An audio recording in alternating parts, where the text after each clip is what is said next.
আসসালামু আলাইকুম ওয়া রাহমাতুল্লাহি ওয়া বারাকাতুহু। আসুন সবাই মিলে নবীজির কথা শুনি, উনি কি বলেছেন।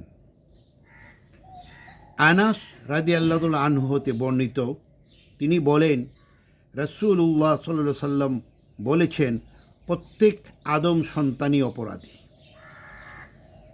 উত্তম অপরাধী তারাই যারা তওবা করে ক্ষমা চায়। হাজির তিরমিজি শরীফ, ইবনে মাজা, মিশকাত, আদ-দারমি, এই হাদিস গ্রন্থগুলোর মধ্যে এই হাদিসটি আসছে। হাদিসের মান হইল হাসান।